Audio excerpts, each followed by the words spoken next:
Your party gets beat up by clocks. Your party gets beat up by clocks. Because I was the thinking clockwork you soul. like lose them in the dark and you can't see. Where are you guys? Like when you lose your mom at the shopping mall. That fear. I found him, but I became a sorcerer. Welcome to Monsters Multiclass. I'm Kevin Odie. I'm Jared Bornigal. And I'm Will Melder. And we are having a good old-fashioned multiclass discussion with the Fighter Sorcerer for this episode. So let's dive into it. All right, let's talk about the Fighter Sorcerer multiclass. Fighters are the elite trained warriors, surpassing all in martial prowess. They can be as simple as a gladiatorial fighter who crits a lot, or as off the walls as a madman who sat in the mountains for 50 years observing giants in order to unlock their secrets to their runes. Then sorcerers... Fighters really did just go off the rails with Tasha's things. Everything's been really down to earth, and now we're on both ends of the spectrum. That's Yeah. all right. Then we have sorcerers, casting magic through an innate ability granted to them at birth or through some odd circumstance. They are the superhero origin stories of the D&D world. And yes, Spider-Man is a wild magic sorcerer. No, I will not defend that or take any questions. In order to pull off this multiclass, let's get some basics. First, you'll need 13 in charisma for sorcerer, and either 13 in strength or dexterity for the fighter, which is honestly not that hard to obtain. And one thing that we always should go over but don't, if you multiclass into fighter first, just talk about some proficiencies, you'll get all weapon proficiencies, all armor proficiencies, saving throws in strength and constitution. If you multiclass from sorcerer into fighter, you get no weapon or armor proficiencies worth talking about. It's like really basic stuff. And saving throws in charisma and constitution. you get medium armor. No, you do not. Not for sorcerer. Sorcerer multiclassing a fighter. Oh, yes. And then the fighter will give them medium armor. You are Got it, correct. Yes, sorry. Okay, yeah, oh yeah, just a base sorcerer gets almost Yes. nothing, yeah. Exactly. So let's get some general first thoughts. Will, how are you feeling about the fully martial fighter and full caster sorcerer? That's always a good combination. You make your choice, Do you want to be a wisdom caster? Do you want to be an int caster? Do you want to be a charisma caster? In this case, you're choosing to be a charisma caster, but you're choosing wrong. The obvious preference I would have is for Warlock, but I'm sure there is something to be gotten out of this combination. There's always something hidden in there. Yeah, it's definitely different than Warlock, and I know that with Warlocks just being the better Gish option, as they have the Hexblade offerings, it can be a little difficult to justify the Sorcerer in comparison. But regardless, this is the multi-class that we are discussing, so I won't spend too much time comparing it to Warlock, though I'm sure we could. Kevin, what are your first thoughts? Yeah, I'm with Will, or like Paladin would obviously be better, right. And it's the same ability score requirements for the most part. But in isolation, just looking at you, this is what you're doing and there's no other options. It's fine. It doesn't super excite me. A lot of times multiclass when a fighter doesn't, because you just get some stuff that's good, that's decent. Sorcerer do fighter, though, it does obviously really change up your play style because you're bringing martial into it. Otherwise, for the most part, a lot of things are wasted.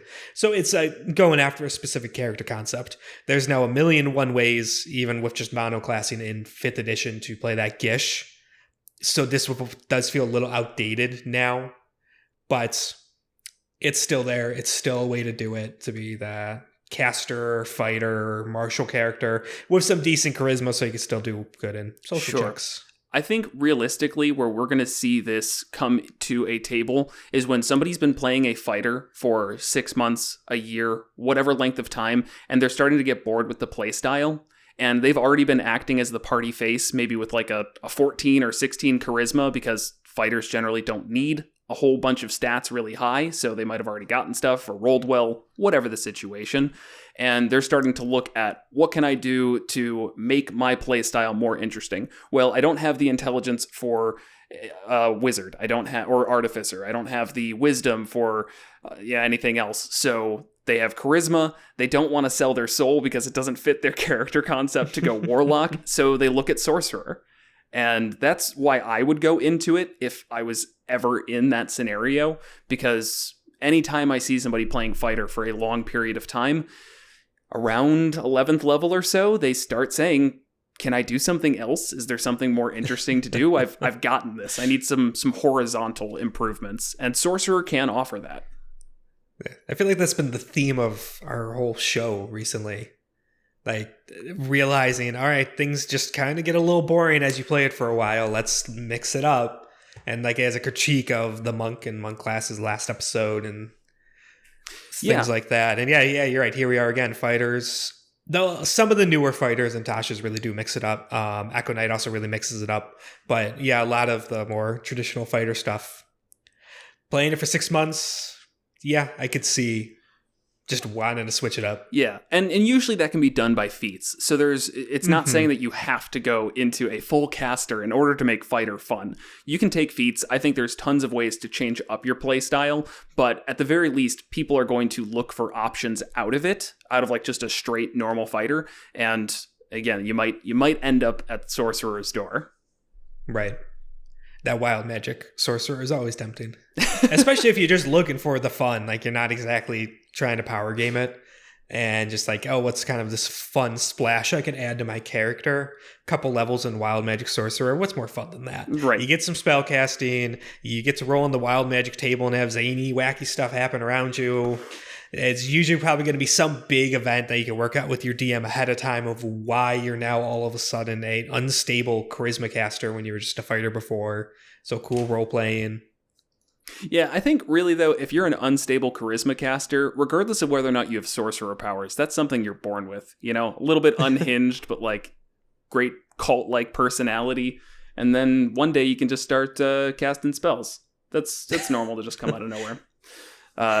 So you could. I know. Sounds boring though. Yeah. Some general good, mechanically speaking, is you get 4 cantrips just from a 1-level dip into Sorcerer. And cantrips, as we've discussed before, scale with character level, not with class level. So if you only have your sword swinging and you want to take 1 level into Sorcerer, just as a base, you're getting something right away. And I think those cantrips can offer a lot in terms of range damage types. If you want to get your firebolt or whatever, you could get one of the blade cantrips, and you don't even say it. Nope. Say it. You could say the line, Jared. You could take booming blade. And it would be most likely a good idea. There is some question around if you have 2 attacks as fighter or even 3 attacks as fighter, whether or not you want to explore booming blade. And pre-5th, it's good. Right. Yeah. But if you hate your DM, then yes, you can take booming blade. And then you just get some utility. I mean, cantrips are awesome at providing unique, flavorful abilities that you otherwise might not get. They're generally not game-changing, but they're something different than swinging your sword. Yeah, in terms of booming blades, to talk specifics, I would say pre-5th when you only have 1 attack. Pre-fighter level 5, I should say. You only get 1 attack. Booming blade's going to be fantastic. Once you get 2, it's kind of iffy. You may still want to hold on to it, because there will be uses for it. 11th level fighter, if you get that high when you have 3 attacks, don't booming blade anymore. And what's nice though, there's the new optional class features added in Tasha's. That 4th level sorcerer's versatility comes online, where every time you level up, you can swap a cantrip out. Right. So most likely, I would think most DMs allow you to do that regardless. But now, here's a rule to point to. Yeah, and I'm pretty sure that. One of our fans, Holy Cannoli, he called it. He said 10 minutes until Booming Blade would be mentioned. So you win. Congrats. Yep. Less than 10, I'm sure. It was less. Yeah. I was tempted to try and just not say it at all. But that would only be like a really inside joke for like the 3 of us and 2 other people. And then everyone's going to go like, why didn't they talk about Booming Blade? We're like, because we always talk about it. Yeah, that's the joke, guys. You don't religiously watch all like 3 hours of us a month that get put out there? So then one I guess, a subclass right away that I would look at for Sorcerer is going to be the Shadow Sorcerer, which comes up in just about any martial capacity, but is definitely going to work well with a high-level fighter and a low-level dip into Sorcerer. With 3 levels into Sorcerer, you get that ability to cast Darkness for 2 sorcery points, which is not that much, and at 3rd level is really a lot of castings if that's all you're using it for. And the important thing is that when you cast this magical darkness, you can see through it. Don't your sorcery points equal your sorcerer level? Yes, but you can convert your spells into more sorcery Right. points. So if all you're trying to do is use this class just for casting darkness, you're going to have a ton of uses because you get at 3rd Right. level 2 second level spells, so that's 2 more castings of it, and then 4 first level spells, which I'm just saying if you converted like all of those, you'd have as many uses as you want in a day. And yeah, that's... Yeah, and if your main thing is not being a caster, your main thing is being a fighter, then yeah, I don't see that as wasteful, and you still get the cantrips. Exactly. So to me, that's just like, it's a 3-level dip that gets you a little bit of spell casting, because you might have some other that's situational. You get cantrips, which as we just discussed, are great. And then you get your dark vision as well, which could be good if you didn't have dark vision before. And you get the... what is the name of it? It's like the thing that gives you when you hit 0, you just make a death. Strength of the Grave. Yeah. Yes, Strength of the Grave. Thank you. Shadow clerics. Not shadow clerics. Shadow magic sorcerers get that right away at first. Right. You make a charisma saving throw, DC 5 plus damage taken. On a success, you drop to 1 instead of 0. Right. That's a once per long rest ability. Yeah, and it only goes away once it succeeds, which is nice. So on a success, yes. Yeah. So if you like fail the first one, you go down, and then you get brought back up, you can try again the next time you're hit. Now, since the DC is 5 plus damage taken, that is great at low levels, and you'll probably never go down, but it really scales horribly even just for sorcerers, because at like a level 20 sorcerer, I don't care if you have a plus 10 to your charisma save. If the DC is 5 plus 50, you're going down. Yes. So it's not as good as like the Orc's Resilience. Yeah, that is definitely an ability that really does not scale well, does it? No. Because, like, saving throws and stuff are very bounded. Like, and you never get that high where damage and health just skyrockets. Yeah, you get hit by Dragon's Breath, 87 damage. You're like, wow, so glad But at least the ability doesn't go away. It's only sure when you do get hit for that little damage, because you went down the first time and you got dropped. Cleric or whoever gets you back up, hopefully, and you've like got 5 HP, and you know you're going down next one. Hopefully it's a smaller hit that drops you that time. Right. I think it would make a lot of sense if that was overflow damage. So you've got your hit point pool. Anything past that is the DC. That would be good. That's even more powerful at low levels, but it actually works later. Right.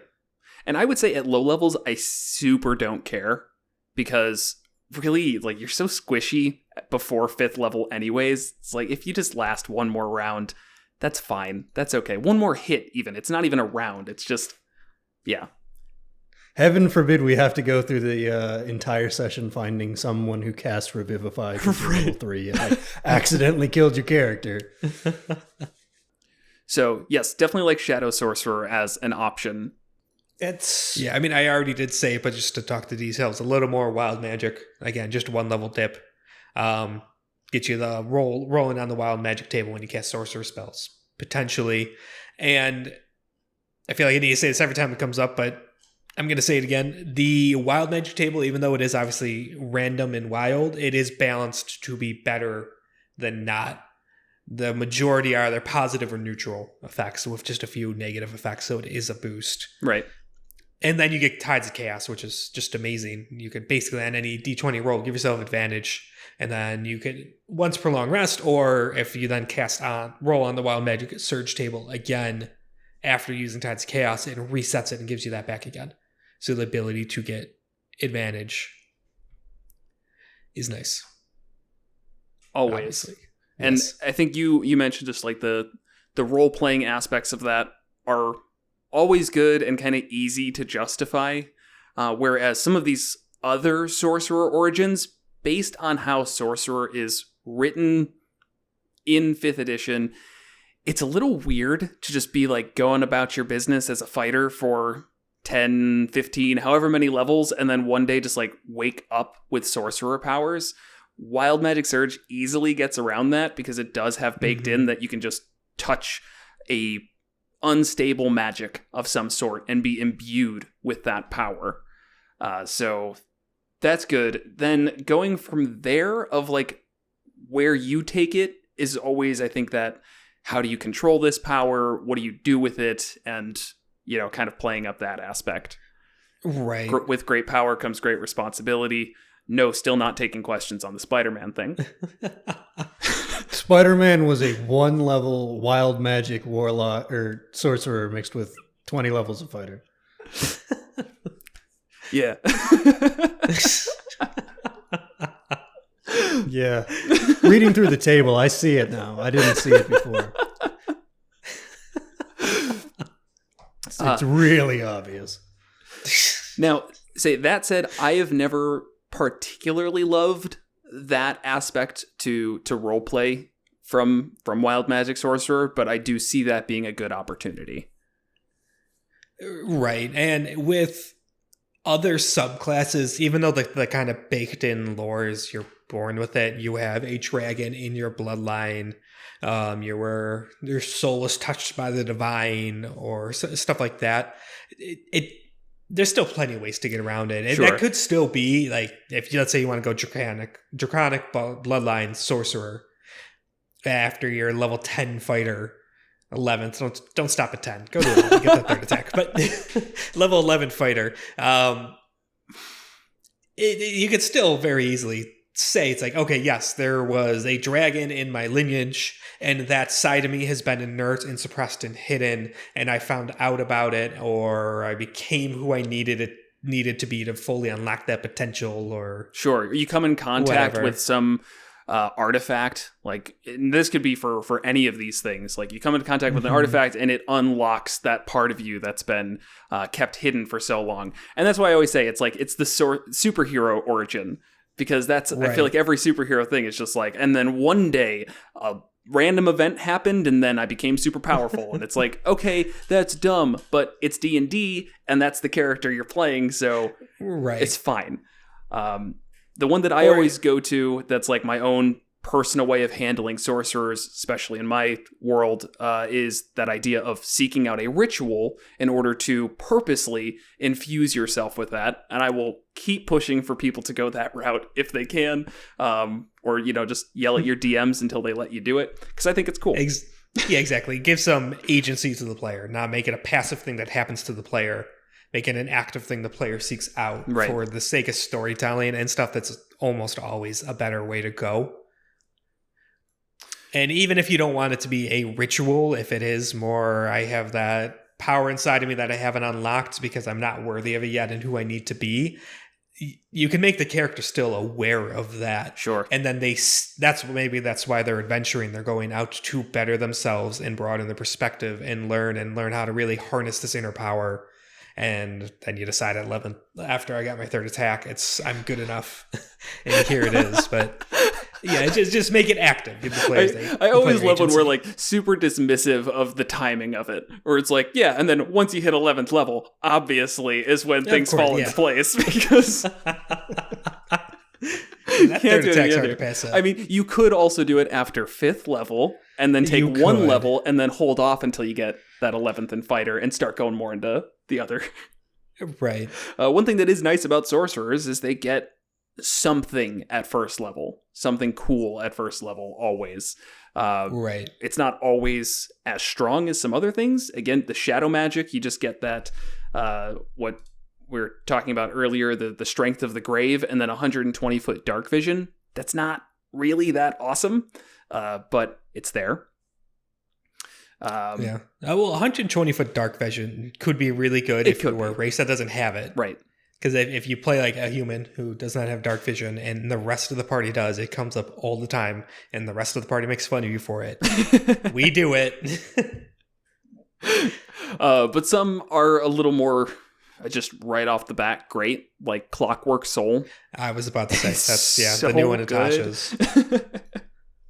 That's Tasha's, right? Yes, that is Tasha's. Okay, yeah. So when a creature you can see within 60 feet of you is about to roll a d20 with advantage or disadvantage, you can use your reaction to prevent the roll from being affected by advantage or disadvantage. And you can use that number of time equal to your proficiency bonus. Comes back on a long rest. Right. The fact it scales on proficiencies, fantastic. 1 level dip, and it's going to kind of always be relevant for you. And then if you do commit a few more levels into it, you also get the clockwork magic. And as you level up, you could replace those spells with a spell from any list. Abjuration or transmutation spell from sorcerer, warlock, or wizard. So I guess any's not. No cleric or druid. Yeah. But yeah. So yeah, you get a whole bunch of spell options there, which is definitely nice. Yeah. Then you have like Aberrant Mind, where it also does have that same spell thing, which is nice, where you can switch it out. But then their first level ability is one of the world's worst telepathic speech options. And I feel like we're playing with fire. People don't seem to like it when we kind of shit on the psi classes, and here we are doing it again. Go harder, Kevin. It doesn't even scale with proficiency bonus. For a 1 level dip, yeah, I would say that telepathic speech would just about never be worthwhile. There's other ways, there's feats that were added in order to give you telepathy. I would explore that 100 times out of 10 over a 1 level dip into sorcerer for just that. Boy, I mean, I would go so far as to say I would take a different sorcerer origin and take that feat if I was only doing a 1 level dip into sorcerer. Yeah, or you could just, doesn't the Psi Warrior get telepathy? I actually don't think so. But Psi Warrior becomes a little tough if we're talking about a sorcerer multiclass, but obviously that's we're talking a little broader. But the Psi Warrior, really a lot of the fighter subclasses a lot of them have a secondary ability, or I guess reliance on intelligence. Eldritch Knight, Psionic Warrior, and Arcane Archer. All 3 of those. So unless your DM was going to let you replace the intelligence requirement for charisma, which some might, but, gotta keep that in mind, I would just totally avoid those with this multiclass. I'm not so sold on that idea of Eldritch Knight. Because, right now, I am playing a Arcane Trickster Rogue Bard multiclass. Yeah. Which an Arcane Trickster requires intelligence in the way Eldritch Knight does. And I have 8 intelligence. I just did not pick any spells from that it matters for. Because that's the only time it comes up, unless I'm missing something with Eldritch Knight. No, you are correct. Spellcasting modifier. Your DC and attack modifier. And there's plenty of spells you could pick that don't impact it. And then as you take fighter levels, it will not slow down sorcerer spells as much. Weapon Bond is always nice of being able to teleport it to you. We're playing with an Eldritch Knight now who makes a lot of good use of it. I think I've played an Eldritch Knight once before, and I just kind of glossed over Weapon Bond thinking it was kind of crappy. And now I'm seeing someone actually fully use it, and it's really cool. Yeah. You could get creative with it and save yourself from a lot of situations. And then if you take it to 7th, War Magic, where you can, you cast a cantrip, you can then also take a weapon attack as bonus action, which is, of course, just great. Yeah. Yeah, okay, that makes sense. So Eldritch Knight, you might have some reasons for. It doesn't slow down spell casting as much because you at least get your spell slots. Right, and then at a 4th level character, 1 in Sorcerer, 3 in Eldritch Knight, you have now 6 cantrips known. That's a lot of cantrips. It might starting to be a little too much. You might be start overlapping a bit on spells known and things like that. But I don't know. There's a lot of spells out there, and then you could focus on taking more utility spells because you got damaging spells from the sorcerer and some of that sweet out of combat utility marshals really lack. Yeah, which is really what Eldritch Knight is supposed to feel like, though it always falls a little bit short there just because you learn so few spells. You literally get by 5th level 4 spells. It doesn't feel like a lot. Right. But that's besides the point. It's something to consider. I think you could probably do, I don't know if I do a full fighter and then a little bit into sorcerer for that. I feel like I would do more Sorcerer and then like a 3-level dip into Eldritch Knight just to get... Because the first 3 levels of Fighter are always amazing. You get your medium armor proficiency, which could be very helpful if you're not Draconic Bloodline. Or if you plan it out ahead of time, start as Fighter, go to Sorcerer, back to Fighter, then get heavy armor. You get a fighting style, always helpful. You get Action Surge, which is always fantastic. You get Second Wind, which is great. And then you get the Eldritch Knight stuff. So a 3-level dip into Fighter is definitely nothing to scoff at. So I always love that for any types of spells or abilities where it can feel like, wow, I'd love to do this, but I don't want it to be my entire turn. The Asamirs or Asamir, I don't know how you pronounce that, doesn't matter. One of their like racial abilities is like, as an action, you get to sprout wings and all of your attacks do extra damage. And it's like, wow, that's awesome, but I'm not going to spend a whole action on that. And I love having Action Surge for those types of turns because it's like, yes, I can set up and I can do all of this other stuff. And I'm not just wasting my whole turn. In terms of Fighter dips, Rune Knight is always a good option. The new one, Natasha's. Yes. Just because of the Rune Carver ability, gives you a whole bunch of options where you can imbue 2 runes onto stuff, and they have like it gives you a cool passive effect, and then the active one is nice. Like the Cloud Rune's the one where if something's within 30 feet of you and takes damage, you could transfer that damage, or if they're hit by an attack, but to something else within 30 feet, stuff like that. The only thing that you need to be cautious on of a Rune Knight multiclass with this is, once again, reliance on a 3rd stat. It needs Constitution, but that's not that bad because Constitution's going to be your 3rd stat anyways between your main fighter stat, Charisma, and then it's going to be Constitution, let's be honest. I'm just looking through them. What's like the Cloud Rune doesn't require a save. That just happens. Right. You have Fire Rune where it'll clap on the shackles and do 2d6, and then they get to succeed on a saving throw or be restrained for a minute. Is it like clap on shackles? Like clap on, clap off? Yeah. Say it's not like a terrible thing. It's just like something to keep in mind. Then now it's not an official subclass, but there was that Giant Soul Sorcerer that was a UA probably about 2-3 years ago. I think it came out and flopped. But I do like the flavor combination of that. Something to look into, even if not to discuss too much here. Right. So other cool meta magic options, because that's always important, is twinning. And this is one that I don't remember the specifics on, so I'm bringing it up to talk about it. Is recently there was a change to Booming Blades wording where it can't be twinned now, whereas before it used to be able to.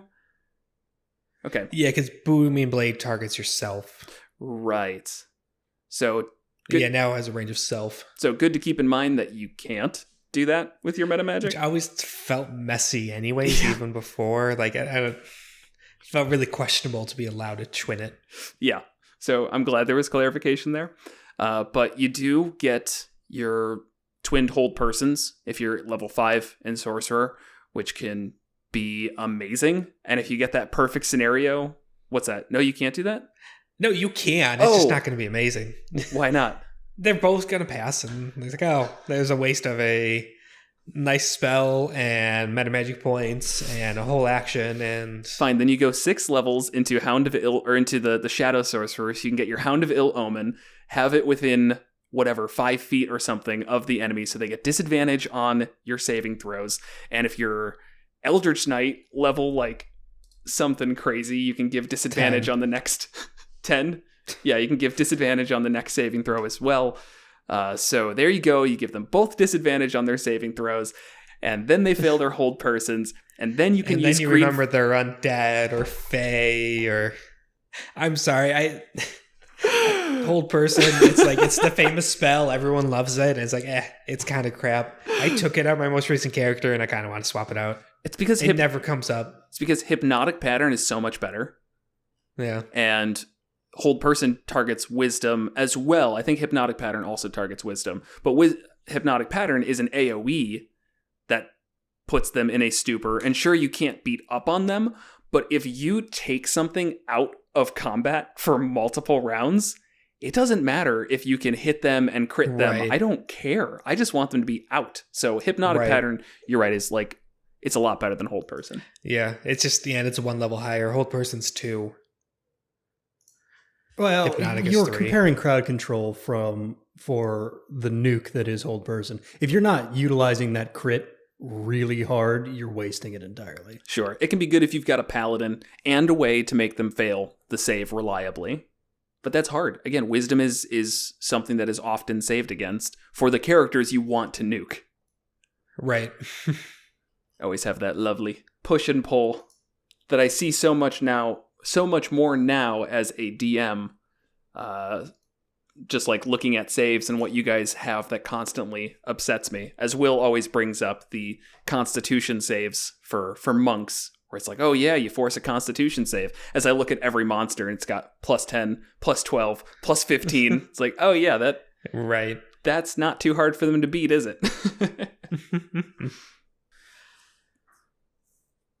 Oh, geez, you really don't have anything. Okay. I was really not inspired. You by know this what'd be one. super cool? Yeah. I was just like, eh. Half statuses. What do you mean? So when you do a damage spell, they succeed. They take half damage and you're salty. Sure. When you do an effect and they succeed, nothing happens and you get really salty. So half effects. Okay. All right. No, I will not elaborate. Right. I'm sure if we dive into that, we could talk about how stupid it is, but from a pure concept perspective, that is interesting. I like it. Mm-hmm.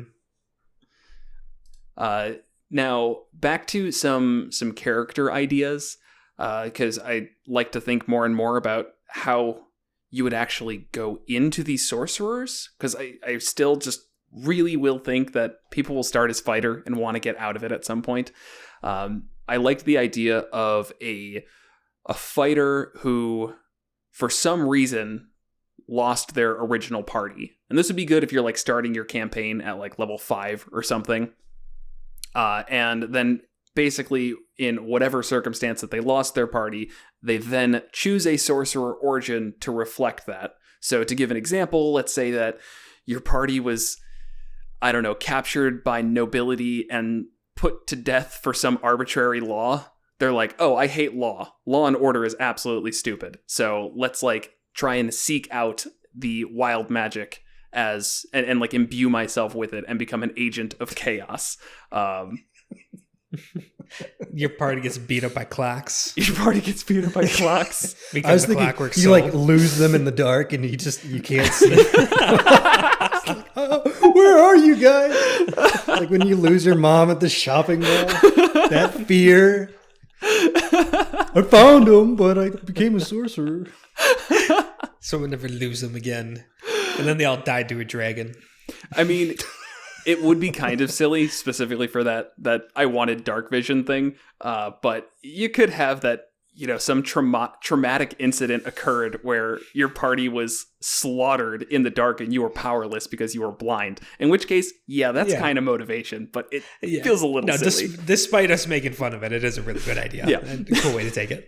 And like same thing on the other side of it is if, they were killed in some, I don't know, I'll just say blanket, some chaotic way, and you wanted to fight against that. Clockwork could make sense to seek out.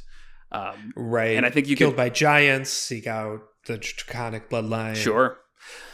Though things like that. Killed by a fiend or something like that. Divine Soul. Demon. Yep, go Divine Soul. Yeah. Okay. I like it. Yeah, and that could just be any previous tragedy, we'll say. And that's why I love that idea of giving the characters agency to seek out the sorcerer origins, because otherwise they're just going to default to Warlock every time. Because it's like, oh, I want more power, so give me power. Who's going to give me that? A patron who wants your soul. Let's be for the people who are a little shy about that. Nerds. Yes, Will. Nerds with 401ks and long-term mortgages who aren't ready to sell their soul. I don't know about this. I think I'd rather ham-fistedly get a sorcerer origin. Dude, Paladin, Warlock. Those are your options. It's true. Honestly, I would consider Paladin probably a little bit more from a mechanical perspective. Yeah. You get so upset you're taking an oath. And then, exactly. Yeah. That said, I don't feel like Paladin subclasses offer as much diversity as the Sorcerer ones. Yeah, they leave a lot to the player. Yeah. It's like, Oath of Devotion, I'm devoted strongly to my ideals. It's very vague, but you can make that really cool. Same with Oath of Vengeance and things like that. There's Oath of Redemption. So you can make it really cool. Definitely. Yeah. Definitely. It's just a little bit less flavor. So, and again, I'm not here to judge why you want to go into Sorcerer. I'm here to give you options. Unlike Will. Will is here to judge you for going into Sorcerer. And it's speaking sitting of right there, Warlock subclass, just leaving it on the table. Speaking of Divine Soul, the first level ability, we missed that. It's really good. Favored by the gods. You get it right away at first level. If you fail a saving throw or miss with an attack, you can roll 2d4 and add it to the total, possibly changing the outcome. It is a once per short or long rest ability. Yeah. That's universally good. Super good. And I do like Divine Soul, just from a flavor perspective, as it's very much chosen by birth, by a deity a lot of times. Not so much a god, it can be just like an angel or an extraplanar being will infuse you with this magic. And I really like that just because you get to then explore the idea of free will, because you're like being chosen by, again, an entity that's outside of your control. It's almost like you're chosen as a warlock. Like a patron comes up to you and says, "Hey, you're mine." And your character can just say like super edgy things like, "Oh, do any of us have free will? My path was chosen for me." And, though yours wasn't chosen by a transcendental entity, you were never told explicitly what to do, and how our actions are owned, and all that like dumb stuff that would just be fun to explore. What is free will? And you get that meta level on D&D because you're controlling a character. Right. But who's controlling us? Exactly. So, yeah, Divine Soul would be good to play that up, the free will aspect. Right. I wonder if that would fit better, though, as, not to go back to Warlock, but there's the Celestial Warlock. Sure. That's more what that is. You're making a pact with a celestial entity, where Divine Soul is more a celestial entity infuses you with their divine magic. Mm-hmm. And then that's it. Like, you're done. You're not connected to them anymore. They're not asking you for favors and stuff, because again, that makes them a warlock patron. Sure. Or a cleric. Yeah. I guess my thought would be is like, what's the reasoning behind why they gave you that magic, why they infused you with it? A lot of times, I guess how I read it, how I interpret it, is because they have a plan for you.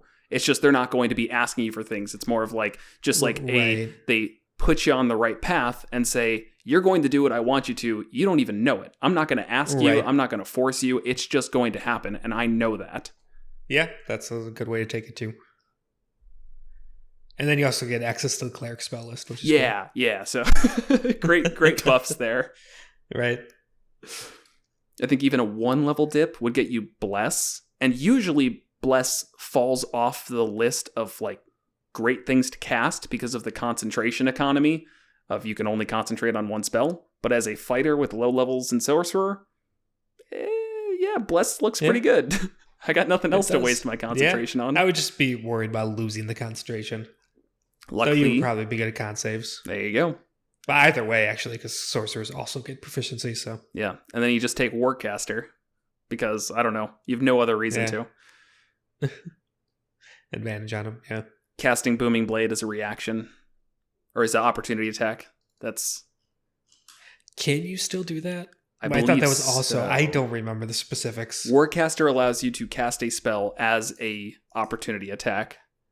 I don't remember it has to be, even if it is a leveled spell, then it wouldn't work. But I think you can do a cantrip. You could use your reaction to cast a spell at the creature, rather than making an opportunity attack. The spell must have a That's casting what they time of got, 1 right? action and must target only that creature. So since the target The is target self, is self. That was the change with it. I think not. I'm not confident to say yes, that's absolutely how it is, but it sounds like they got rid of that too. And obviously, you I can think that was ignore the aim. It was that and twinned. Is they were like, how do we get out of this without massively changing anything? Right. Itself. well, that's worth looking into. Let us know if you have any idea. Yeah.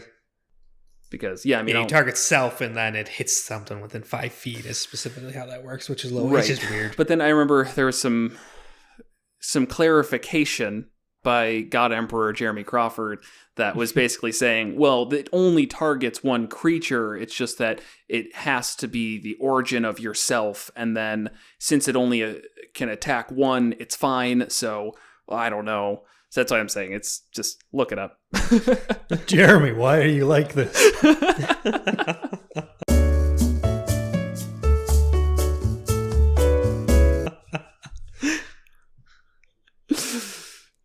He really is helpful. You mentioned Draconic Bloodline earlier, and I feel like that should be avoided, like entirely for this multi-class, because its big benefit at first level is you get 1 HP per level you take in the class, and 13 plus dexterity becomes your AC. But the benefit of being a fighter is even if you take it second, you get medium armor proficiency. So it really isn't that necessary. Right. Then at 6, you get the elemental affinity where you can add charisma to 1 roll of your related element, and I don't think that's worth chasing down. Yeah. If you were doing like a, we'll say, theoretical build of 17 sorcerer, 3 fighter, then maybe you just don't care that the AC is overtaken and the 17 HP you get from it in the first place is, I mean, that's a lot. Right. 17 HP adds up. But I would probably look at other ones. It is. I mean, it's pretty. It's basically the best light armor in the game. 13 plus dex. Yeah. Yeah, definitely. But then you can't. You also it would. I won't say anticipate, but you get rid of that potential of having magical armor if you like totally ignore it. I mean, whereas medium armor opens up the door for situations where you don't have your armor on, which we've talked about with monks, doesn't come up often, but when it does, you're like, sweet, 13 plus my dex, super happy I don't have 10 AC right now. But yeah, if you get magical armor, you're going to want that over your 13 plus dex. The nice thing about magical armor is it's rare enough and obscure enough because there's so many different types of armor that your DM's rarely just going to totally fuck you with that. But I don't know. It's 18 AC for like a Dex fighter it's not the worst 1 level dip I could think of. Sure. Yeah, I mean, it's assuming dexterity is 20. But Which it could be. You have to be a Dex fighter to actually utilize this at all. And even then, it's 1 AC. Yeah, which is very reasonable to be a Dex fighter. Obviously, nothing wrong with that. Which would limit what you want to do for strength. So you would kind of be stuck to medium. And then in that case, it would be better because the best medium is 15 plus maximum of 2 dex, right? Max of 2, yeah. Unless you take bring the it feat, to 17. medium armor master, but that's somewhat besides the point. Yeah. So sure, and then you don't need to worry about having armor. We always talk about that when we're trying to justify monks and stuff like that, where it's like, there are plenty of situations where you are left without your equipment. And let's say you're like an Eldritch Knight, Draconic Bloodline Sorcerer. You're fine. You can teleport your weapon in wherever you are in the world, and you don't need any armor because your AC is 18. And that's fine. You can even go ranged too. I always picture fighter in my head as like with melee weapons. Right. But if you're going Dex fighter, you can absolutely have a longbow. And I don't think there's anything with Eldritch Knight. Does not have to be doesn't work. No, it does not have to be a martial weapon. It can be ranged, definitely. I don't think I've ever once seen an Eldritch Knight using a bow.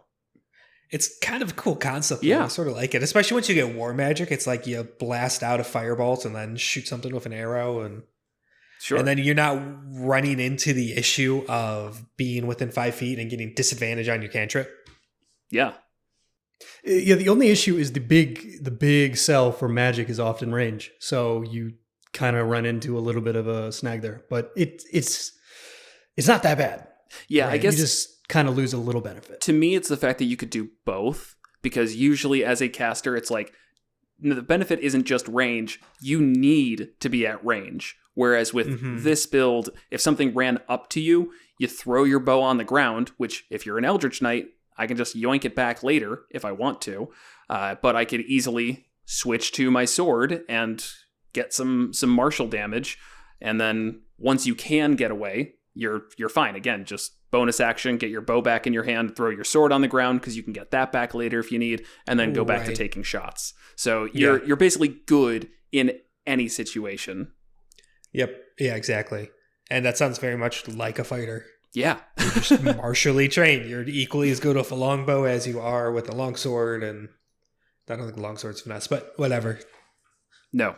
Rapier. Yeah. You know it's finesse, Kevin. Actually, I always forget some. Is longsword's not finesse? Longsword is not. No. It's short sword, okay. rapiers, daggers. yeah, clubs. Rapiers. No, Rapiers. just that. That's Battle axe. it. So, And of course, you don't have to be Eldritch Knight to utilize that playstyle. Any fighter. Or because you like even multi-classing into it, you still get proficiency with every weapon in the game. yeah, definitely. Which does lead back to the ever-present conversation of multi-classing into fighter, of even though it's in some ways the least flavored class, and it could kind of be hard to justify multi-classing into it during like an active campaign. If you have a campaign where there's months and months of downtime, you can just say you've trained and it's fine, just kind of hand wave it. But a lot of campaigns are just constant action. And like you're going along, you're sorcerer, I'm sorcerer. Hey, now I could wear medium armor and proficient in every single weapon in existence. And it's like you just cause. Yeah. The only time where I think that really works out well is if you have another player in the party who's able to teach you, and that like becomes a bond of yours. Is that every day they make you practice with a sword because you're tired of relying on your magic and the powers that you were given at birth. Instead, you want to have some of your own agency in the matter. Exactly. Yeah, I love that option with it of being trained by another PC, or if there is not one, then like an NPC that tags along for whatever reason. Sure. Because it's an active choice on the player. It engages in role playing with another person. It happens over a long period of time, and then you do have that moment where it truly like comes to fruition, where you take the level, and that's a little gamey, but so what? Right. Yeah. And it feels organic. It doesn't feel forced. Even if it is a good mechanical choice for you to do this, it still feels like this is part of our story and this is what happens. Right. I don't think that's something that would come up unless you like discussed it in session 0, where you're like, hey, I'm going to make a sorcerer who struggles with the idea of being born with power. And another person's like, I'm going to make a fighter who really wants to teach people how to be fighters, or, some better way of putting that. But, that's the only way I could see it planned. Otherwise, I would see that happening very organically. Yeah. That's great inter-party conflict, though, if you've got the fighter who wants to teach everyone how to be a fighter. Just screaming at various pure mono classes, you have to take at least 1 level. No, 2. 2 for the action surge. 2 for the action, sir. Look how fast I can move in 6 seconds. And then it's just like out of breath. And it's like, well, can you do that again? Like, give me an hour. Give me an hour. So the wizard just cast haste on them. Like, boom, all the time. Do that whenever you want. To look at some of the other fighter subclasses, just to kind of mention them, Samurai wasn't mentioned, but we've talked before about how that name isn't really fitting, and it is just such an evocative image of a samurai. But as Will has mentioned before, it's the honor warrior, and for that I very much think of a charismatic force. So I could see some overlap there with Sorcerer and like starting off as a fighter who already has charisma, who's trying to be persuasive and, you know, just extrapolating from there where they have their moment where they want to go into Sorcerer. My only issue is that mechanically, as I've looked at it, Samurai really sucks, and I wish it was put in Tasha's, not prior. Because I feel like it just would have been a better class. I liked the concept, but there's like the fact that its fighting spirit is 3 times per long rest, and that lets it have advantage on all attacks that turn. It's like a cool ability, but being limited to 3 times per long rest, it doesn't feel in line with other fighter builds. Right, maybe proficiency bonus or something like that. Right. Once per short rest, yeah. Yeah, and it doesn't like get too much better as time goes on. It's like at 10th level, if you don't have one at the start of combat, you get one. And it's like, well, that's pretty good. It's pretty good, but I'd rather just have it tied to proficiency and then have something better or more interesting at 10th level. True, yeah. It's the same thing as I always talk about, or keep bringing up, I guess, recently. I don't know. I want that horizontal progression. I don't want the thing that I'm good at. That's what I said at the beginning. The theme of our show. Yeah. We'll be on that for like 2 months, and then 2 months from now, we're going to be complaining about, man, why can't things just get better? Right. You know, I've got all these tools, and they never come up. These situations never come up. Right. So I just want to be good at the thing I'm good at. Ugh, that sounds like us. I hate future us. So inconsistent. It's like when people ask me about like old episodes, like, "Hey, you guys didn't mention this one thing in your Druid Paladin episode." I'm like, "That was episode 5. Do you know how stupid we were? Do you know how stupid we were?" That was back when we recorded 5 episodes at once. Yeah. Smite Eagle. Oh no! Hey, Smite Eagle's still amazing. Do not take that away. It still doesn't work rules as written. I think it does. No, because of the natural weapons. I'm pretty sure because it's of not our unarmed strikes. It's natural weapens. But it's not a martial weapon. But it doesn't say a martial weapon. Martial weapon attack. I don't want to have this conversation. I want to have this conversation. That was an important bit of Monsters and Multiclass lore. It's just upsetting, the smiting thing. Let your eagle smite. I don't care if there's some rule against it. It's stupid, and I wash my hands of this conversation. You know, I'm going to look up the specifics and then insert it in here like I did last time. I think it was like an episode ago, wasn't it? It was, it was last time. Okay. No, but we did not cover natural weapons from wild shaping druids. Okay. Because it was the monk thing, so why would we talk about it? And this, of course, Fighter Sorcerer, so of course we're going to talk about Paladin Druid.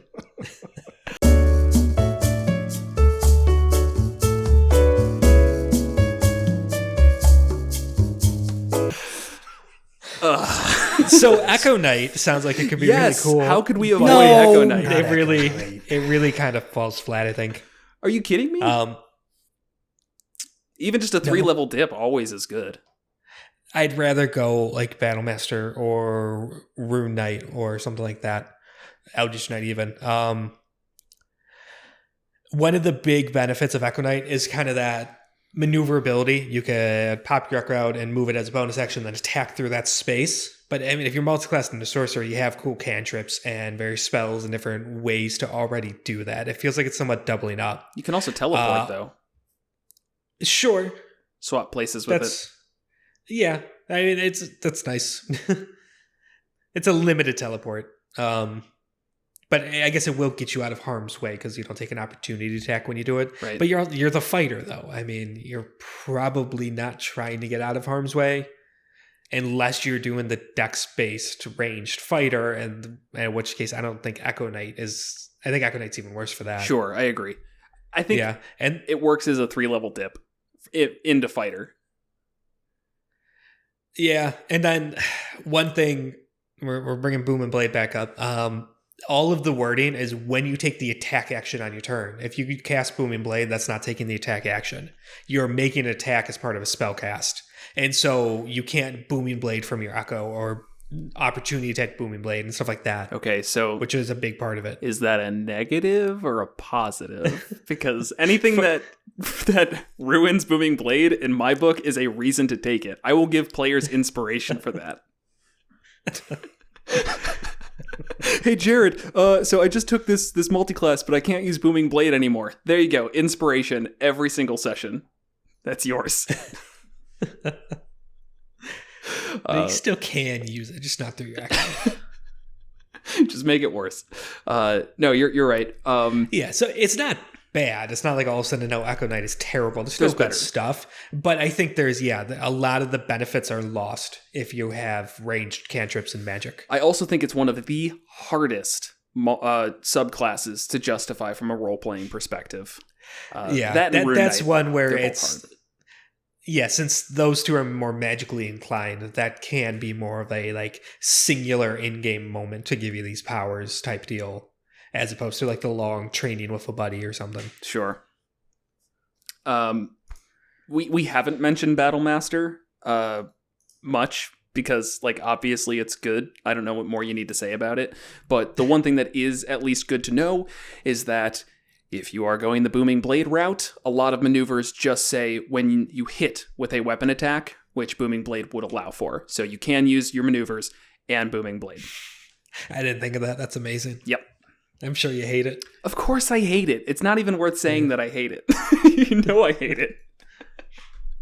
I will drive that into the ground. What is the specifics of Booming Blade? It's the target willingly moves 5 feet. Okay, because I'm trying to think like if you trip attack them. No, yeah. It's not like their speed's 0 or if they use their speed. It's because like standing up takes half your movement, but it's not willingly moving 5 feet. So that would not trigger it. That would be a cool combo. You can do a show of some sort, right? A show? Shove. A shove. Yes, but that's not willing. Yeah. But it would put them... You shove them back and boom them in that space. Right. Yeah. Then they're unable to just bounce to you. Yeah. So yeah, there's some cool stuff there. You could do it like riposte, which is riposte say. I never know how to say that one. Repost. I feel it. It's just a repost. Yeah, I hear it different ways every time. Yeah, that's as a reaction. If they miss, you could do that. So that's kind of like impact their turn, because then you could Booming Blade. No, never mind. Where are you going with that? Nowhere. I wasn't thinking right. No, I think Kevin's right. You can do it on reactions, it's not an opportunity actions, attack. bonus actions. You can do it on other people's turns. I don't see why you can't. Can you do a ranged Booming Blade? Yeah, sure. I was thinking in my head, it's like, oh, you use your reaction to spend a spear or already die to Booming Blade them. It's like, no, it's just making melee weapon attack. Right. It's not like opportunity attack where you can get their Warcast or anything. Right. Never mind. That does not work. And then other one, because I think we've mentioned just about everything besides Champion, which doesn't need talked about, to be honest. Cavalier is worth mentioning just from the perspective of it would be good. It'd be fine. You get your horse riding stuff, which if you're going to ride a horse, fine, go with it. But the Unwavering Mark is always great because you can kind of force things to attack you. I don't know of any particular combinations with Sorcerer that makes that good, but it's not going to harm you. If there was something, Warlock would actually be great if you had Armor of Agathis cast on yourself. Yeah. But that's not going to come up here. Right. Flame Shield, if you get high enough. Yeah. I mean, I don't even know if that's a sorcerer spell. It sounds like it should be. Flame Shield is a cool fire shield, and it's a cool spell. Wizard, no. Not. Just wizards and then subclass specific stuff. Okay. So. That's annoying. Yeah, unless you went, nope, no way to get it. That's fine. Nope. You don't need it. You don't deserve it. You're a sorcerer. I mean, you would probably have shield. Or am I screwing that up too? Sorcerers get shield, right? I don't know anymore. I doubt everything. Yeah, same. Sorcerer, yes. Okay, they get good. shield. Good. There you go. So that's a way to goad an attack. Sure. Once again, Warlock's probably better. Get that Armor of Agathis. But you got some options. Right. And I think that's it that I've got. We covered basically every subclass here. Oh, wait, you do get Fire Shield with the new optional rules. Do you? Because I thought that was... Yeah. Which optional rules? Additional optional class features. You do 4th level Fire Shield. Oh, Look that's at kind that. of like how Beyond didn't update their thing at the bottom with that. D&D But, okay. Beyond's making us look stupid. You get a lot of good spells on there. I forgot. Yeah. Like Lightning Lure, which is actually a good spell for a martial character, especially Oh, yeah. Eldritch Knight, but that's not really important for this. There is one subclass we didn't mention, and that's under the Sorcerer. We didn't mention Storm Sorcery, guys. Oh, yeah. Yeah. That doesn't work. Well, there we go. We're done. Yeah, well, the thing at first level, when you cast a sorcerer spell of 1st level or higher, you get a fly speed of up to 10 feet for just that round, and you don't provoke an opportunity attack. But it's not a sorcerer just spell. dipping into it. It's just a spell, 1st level or higher. Oh, cast a spell 1st level. But still, or higher. Okay, unless you're doing Eldritch Knight, it's going to be a sorcerer spell. Right. It just doesn't feel like that meshes too well. Like as a sorcerer, that could be useful because you're probably going to be frequently casting spells, and you can use that to get out of harm's way or whatever. As the fighter, who's only going to occasionally be casting spells, Though if you're mainly Storm Sorcerer because you like that, and then it's pick up a few levels in fighter, that's not bad. Booming Blade does thunder damage, right? Does that have any? I know that it's like whenever you start casting a spell at 1st level or higher, so that doesn't matter. That deals lightning or thunder. So I hate to say it, but Booming Blade would actually be a flavorful choice if you went high Storm Sorcerer and then a 3-level dip into fighter. Yes. But otherwise, that's not too great of a subclass. Right. Well, I was saying Purple Dragonite, but is that dead and buried now? I think so. Again, because Sword Coast Adventure Guide's not really like supported anymore. That's a weird way to say it. It's not like it's a piece of software that's going to start getting buggy and vulnerable or something. It's a book, but it's like officially unofficial, but it's still in D&D Beyond here. And as far as I know, they did not reprint it anywhere. No. Or the Bannerets was not reprinted, so yeah, it's fine. Either way, it's not great. There's a reason it's never ever used. You know what is great and is used every one of our sessions? Bardly. Bardly is a program that you can use in order to put music into your D&D games seamlessly as the DM. Control what everyone is hearing at the same time. You can make playlists of their music that's already filled out, and you can choose it based on scenarios, which I love. So you could say, like, I'm in a journey through the city, and look at all these tracks I have as options. You can also add your own tracks to the playlist, so that way you can be an expert DJ without any really breaking of the session, which is what I appreciate from my days of looking up YouTube links to play and telling everybody, hold on while I find battle music. None of that. We're done with it. If you sign up for Bardly, you can get 50% off a 3-month subscription using the code MNM50. And it's great. I like it a lot. Yeah. The link and code will be in the description of both podcast and YouTube here. So, but that is it for the episode. Yeah, we got further than I thought. Like I said, coming into this, I wasn't super inspired, and so I thought it was like, oh, this might be like a 25-minute conversation. But here we are. We always managed to get to that hour mark. I told you, I prepared for an hour and a half on Fighter Sorcerer. That was... I appreciate it. Picking up your slack. You showed up this time, yes.